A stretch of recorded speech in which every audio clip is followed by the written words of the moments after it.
sucking. That's awful. It's all a matter of opinion. Awful? No, I didn't mean like that. You have a dirty mind. What? No, I'm just saying it's all a matter of opinion on what you think of a commentator. You know, I'm sure there's plenty of trolls who think I suck or you suck. You know. Get the fuck out of here. Oh, speaking of suck, Pat actually finished an LP today. You're so bad. You're so bad. Hold on, I'm waiting to see your video react. There it is! There it is! Would you stop watching the live stream? Well, you make this so I'm going to get another guest on here, and Bandit Yoshi, I wonder if that answers your question. Is DGZ also Okay, guys, don't tell him, but he has a multiple personality disorder. So you think. And you have he does. You have the ability to have your call ended at any moment. You can't end me, I'll end myself. Well, if you want to leave. And so that was Matt Goldsman. Who knows if he'll ever come back. Oh well. Anyway, look at that, it's Bianco Hills. So now we're going to reopen up Poke Ranch, and we can get talking about EV training a Tyranitar. Total Media Extreme would be totally awesome, and just opened up. There we go, regular size screen. Back into focus. Okay, so that was... no idea who Adam is. Well, Adam is one of the co-commentators from GamersCast. But anyway, what we're going to be raising in EV training today is a Tyranitar. And here's my recommendations for you. I was reading up on the Smog, and it told me that Sandstream gives Rock-type Pokemon a 50% increase in knowledge gained. I thought about applying that to the 5th generation terms, and here's what I came up with. I decided to give it a nature that's special defense abled and special attack disabled. So it lowers special attack but heightens your special defense, which will also be heightened by your ability that you're going to give your Tyranitar, which is Sandstream. Sandstream creates a sandstorm, and you also have to consider this in your overall team structure. If you don't have Steel or Rock-type Pokemon, it might not be the best move to use, or opponent, or not opponent, but or Pokemon to put on your team as an overall wall or attacker, depending upon how you raise the EVs. Now, with that nature, I believe it's a careful nature that you want to give it that allows you to have plus special defense minus special attack. With the EV spread, I suggest giving it 4 EVs in HP. In the special defense, give it 252 EVs. In attack, give it 126, and on defense, give it 126.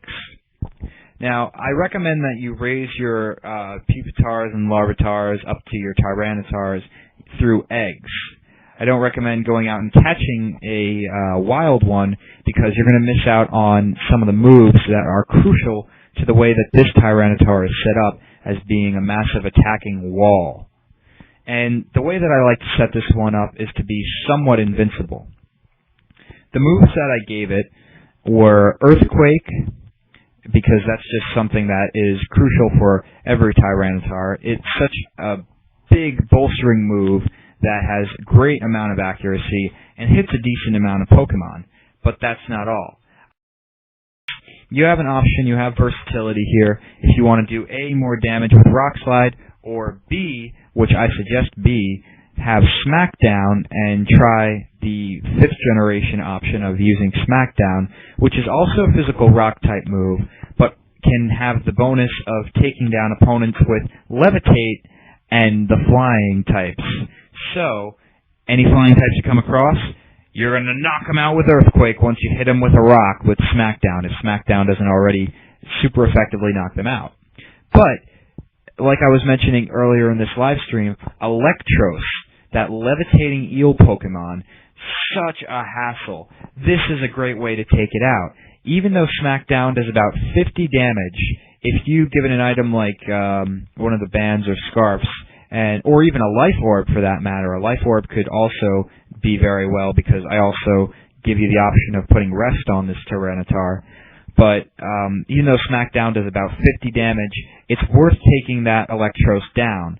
Because once you do, you can hit him with Earthquake, and it will be super effective. His ability will not work. Or you force him to switch out. He'll be too afraid of your Tyranitar. So I want you can have Earthquake, Rest, and Smackdown, but also with the egg move of Curse. Now, Curse is crucial to this EV set specifically of 252 in the special defense and the 126 on attack and 126 on defense.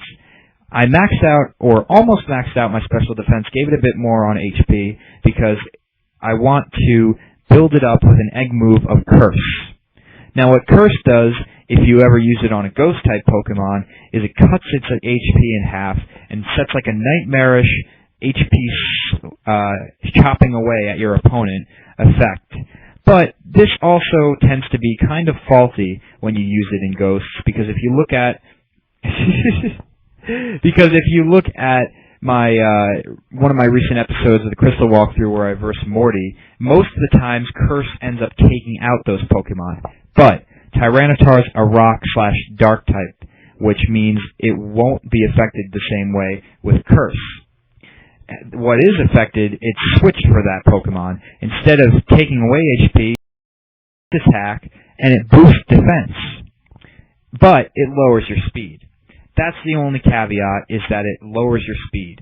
But with this Tyranitar, I have no EVs invested in speed. I have nothing to do with the nature and speed. Remember, it's plus special defense and plus special attack. Now, consider that.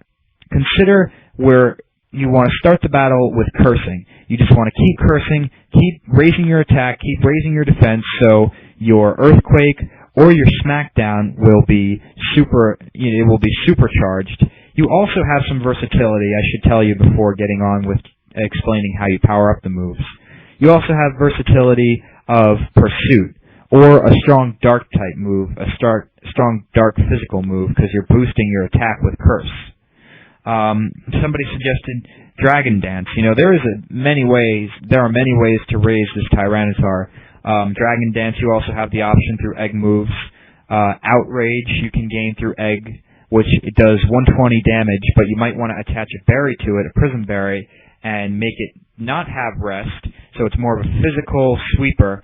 Make it do Outrage, hold a Pecha Berry so it heals from confusion, and then you're good to go. But you want to have Dragon Dance, so you raise its attack and speed. But you could also go with Curse and be a slow outraging wall, but still, it's, there you go, Crunch. There's another good, strong dark type. Tyranitar has such a rich such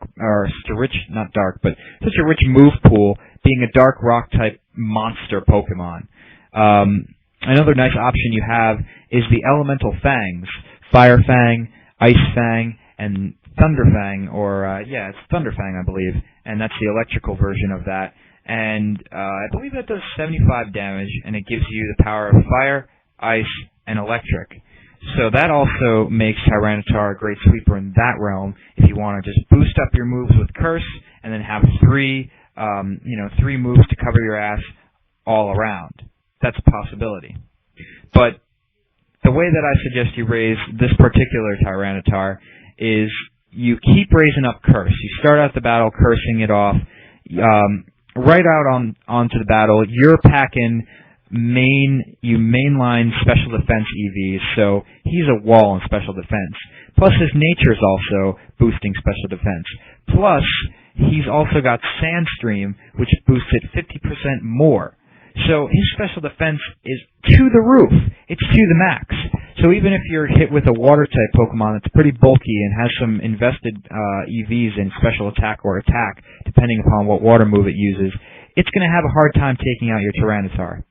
Even with that said, you have your defense and attack split, but that's where Curse comes in perfectly, boosting those two lacking moves, or lacking stats, even though those are the ones that you had raised EVs on. So you keep raising Curse until you can't raise it anymore, and then when you lose HP, simply rest it off.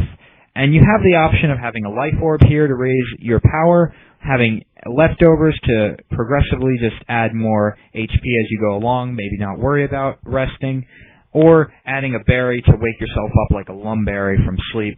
This way, your Tyranitar can get lumbering back along to attack the foe.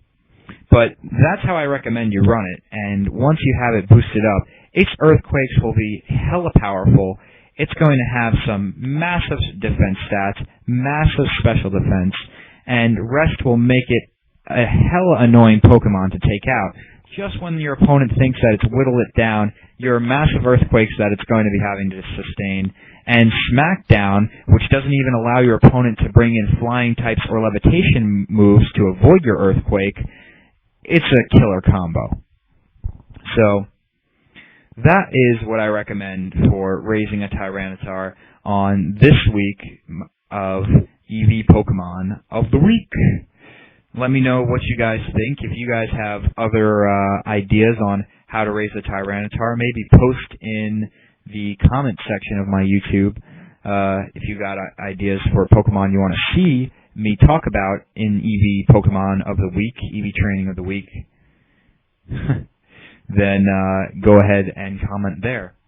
But since the chat is running pretty slow, and I am also quite tired, and I think we covered all that we need to do, I'll be making some videos about the 3DS and the Pokedex in 3D tomorrow. I don't think we will be staying up until 12, because I honestly think that Nintendo's not going to update it until the evening. That's when they said that it would be out. So we're going to end off this live cast, and I'll be making videos of my reaction to the Pokedex and discussion of how it is. So I'll see you guys in the future videos. I'm probably going to go work on some walkthroughs. So see you in the future LPs. It was an awesome live chat, and this one should be recorded, so check it out on YouTube when it's up. Be sure to give it a thumbs up, subscribe. Peace.